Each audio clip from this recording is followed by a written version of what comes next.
Ito po yung kinuha natin. Bali, malaki na itsura ng mga ibon ni parang Eddie. Hindi katulad dati, maliliit. Lalo na yung mga stitch. Kaya nahirapan po tayong pumili.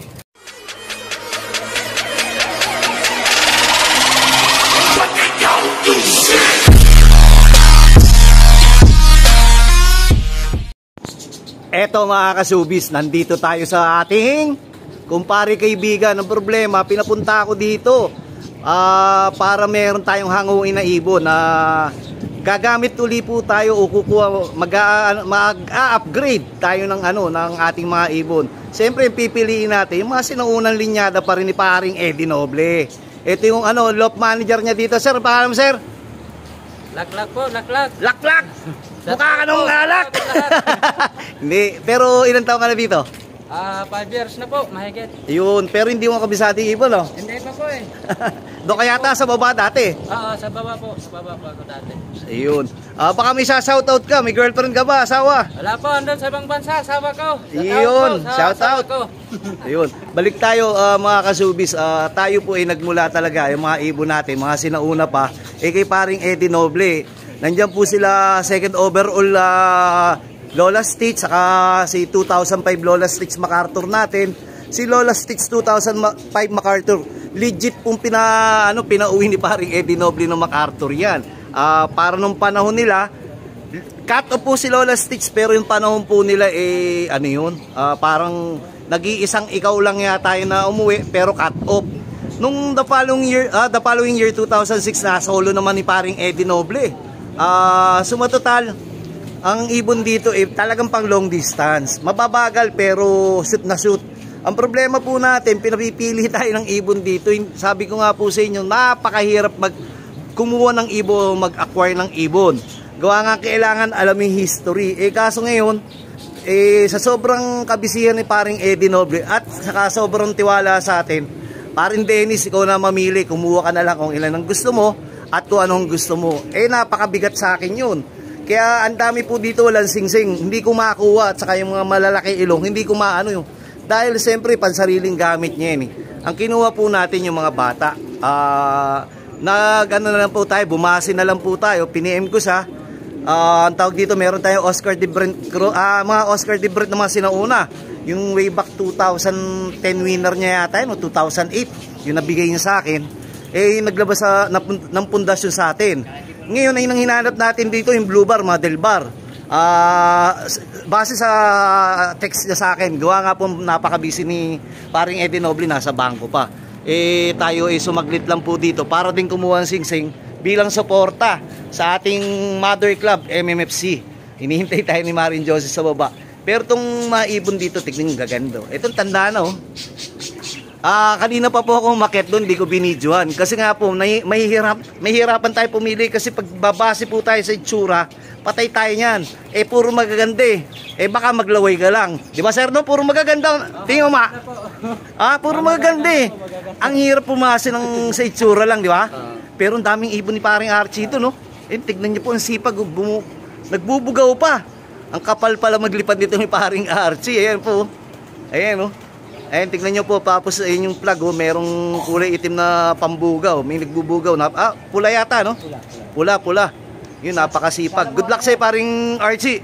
Ayan, ibon din po, kadalasan dyan, mga dugong paring Eddie Noble rin yan, mga Stitch saka Masarela. Hindi na po tayo kumuha Masarela, gawa meron naman po tayo doon. Ang huli po natin kuwang ibon dito kay paring Eddie, parang way back 2010 o 2011 pa yata. Una niyang bigay sa akin 2008, anak ng second overall. Then noong 2010 yun sila Lola Stitch na, saka yung mga de Brent. Ngayon po, sabi ko papahiyang muna po si Bayet, hahanap po tayo ng materyales. Dito hindi naman tayo makakapilin. Sobrang gaganda itsura, pero ang pinili po natin yung katulad pa rin po nung dati. Yung may higsito ka, ayun, nag-aaway na. Ayun po yung kinuha nating ibon, no. Ito po yung bago niya pong loft dito. Bali maglilipad po yata sa may trapdoor na dito, saka may viewing. Yun doon po sa taas, meron din po sa loft. Doon po sa naglilipad dati nung sa PHA siya. Ay, may mga nakawala po sang ibon na yan. Ito po, akit po tayo. Yun. Ito po yung kinuha natin. Bali malaki na itsura ng mga ibon ni parang Eddie. Hindi katulad dati, maliliit, lalo na yung mga stitch. Kaya nahirapan po tayong pumili. Meron po dito, o siguro gawa na rin po ng way ng pag-aalaga. Kasi masyadong, ang tawag dito, puno ng, magagaang sila, malaking magaang, parang mga bulak. Ayun, gaganda po, tingnan niyo po. Ayun pa, hindi nyo pipiliin. Pero mas pinili ko po yung mga, tingin ko mga kadugo pa rin po ng mga ibon natin. Mga stitch pa rin. Mga pera, sana matsambahan ko yun pa rin kasi ganito rin naman yung mga sticks ko dito sa bahay ko, sa loob ko eh. Hindi na po ako namili ng mga dikulay o hindi na po tayo namili ng mga kung ano-ano pang mga itsura dito. May itim nga po dito, ang ganda oh. Napakakinis pa, nandun, nasan ba yun? May itim po dito, napakaganda, pero hindi ko na po kinuha o hindi ko ano kasi hindi naman para sa atin yung mga itim na hindi naman po para sa atin yung mga itim na yan eh. Hindi naman din natin alam lahi niyan. Kaya mag-stick lang po tayo sa alam natin o yung sa kapamilya po ng ating ginagamit.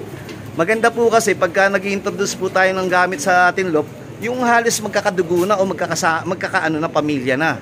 Pero sana nga, ito, Oscar de Brent, kasi naka-person niya to, tinawag sa atin. Then tong isa, check ko, ang tapang oh.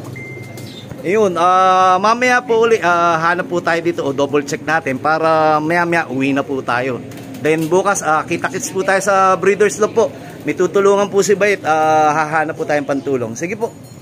What's up mga ka-showbiz? Yun o! Hanip! I love you. Eto mga ka-showbiz, bababa na tayo. Kumuha tayo ng singsing. Bali 30 peraso bilang suporta sa ating MMFC. Yan ang pamilya ni Bayet. May mga iba po tayo nilalaroan. Pero siyempre, mahalin po natin yung original nating unang pinagsimulan. Mahal natin si paring Eddie, suportahan po natin. Pero pwede naman tayo maglaro sa ibang club. Basta wag lang po tayo magkakalimutan. Siyempre, MMFC pa rin. Yun o. Eto sir, maraming salamat doon sa nahirapan ako pumili. Ang hinahanap ko lang yung kamukha nung yung mga dati kong ibon. Salamat ha. Ay, siya walang anuman po, walang ano. Ayun. Baka babatay mo si Mayan. Pati mo yung mga kasama mo sa baba. Ay, binabati ko po yung mga kasama ko sa baba. Ayan. Nagtrabaho din. Si Mayan. Napakaganda ng yung pag-handle dito. Ang gagaang lahat, pero bumbo. Ibig sabihin, masipag kang lopman ka.